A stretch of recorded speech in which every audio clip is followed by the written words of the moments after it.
I'm Tracy Baxter with today's Record Newswatch. It was a deadly ending to a manhunt that began yesterday in the Sparrowbush area of the town of Deerpark.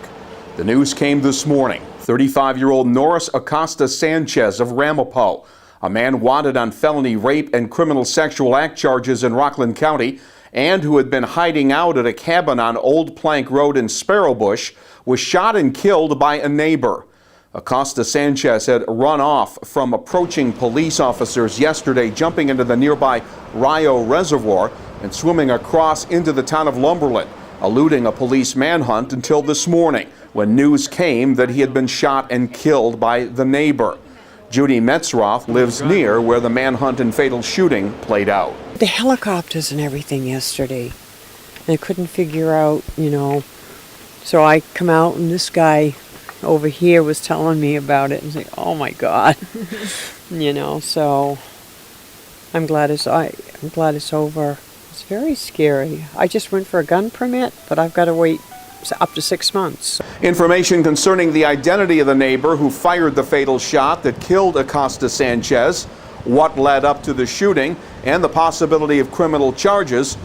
All of those questions not immediately answered. Look for more on this developing story here at Record Online and in Saturday's Times-Herald Record.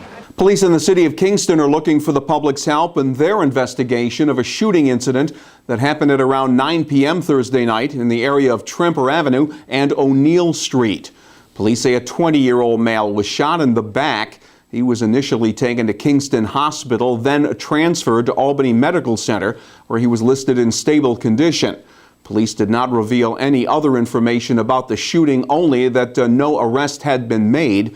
Anyone with information is asked to call the Kingston Police Department at 845-331-1671. All calls will be kept confidential.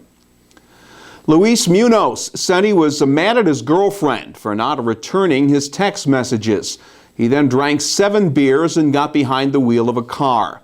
The vehicle driven by the 24-year-old from Ossining would run over a pair of motorcyclists who had pulled into a parking area off the thruway near Harriman.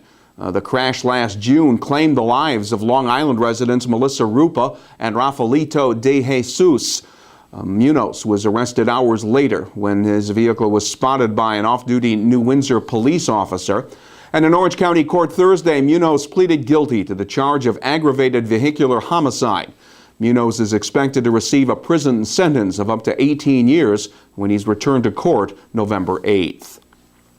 There's plenty of history behind the current Battle of Bloomingburg, the fight over a housing development and proposed private girls' school that may become Hasidic. The story dates back to 2006 and the agreement for a development of townhouses that would become the target of the current community protests, along with the proposed school to serve that new housing.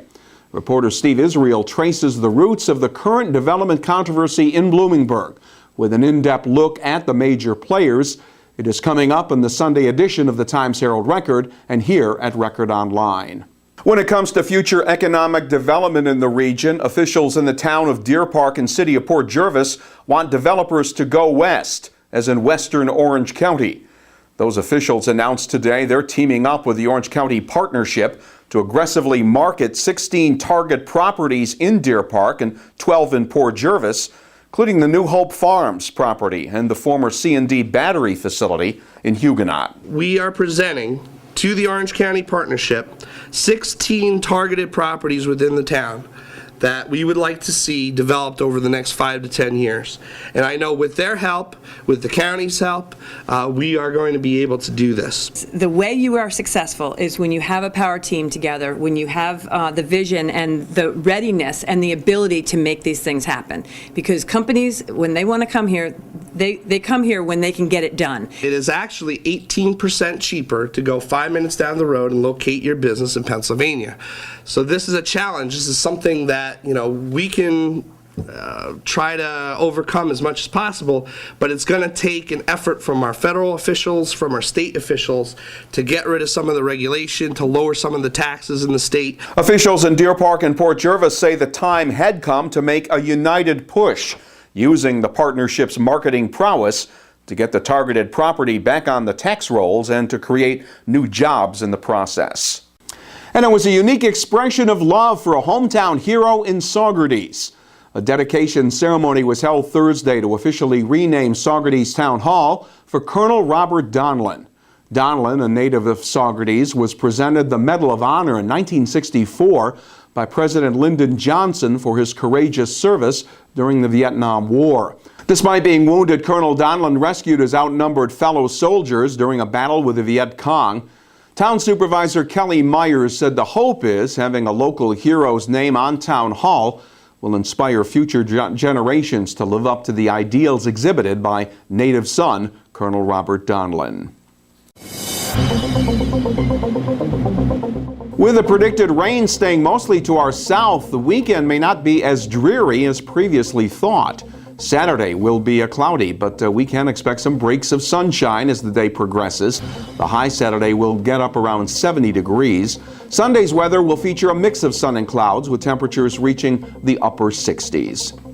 You'll get caught up on all that is happening when you check out the weekend editions of the Times-Herald Record and stay connected to breaking news all weekend long right here at Record Online. For Record Newswatch, I'm Tracy Baxter.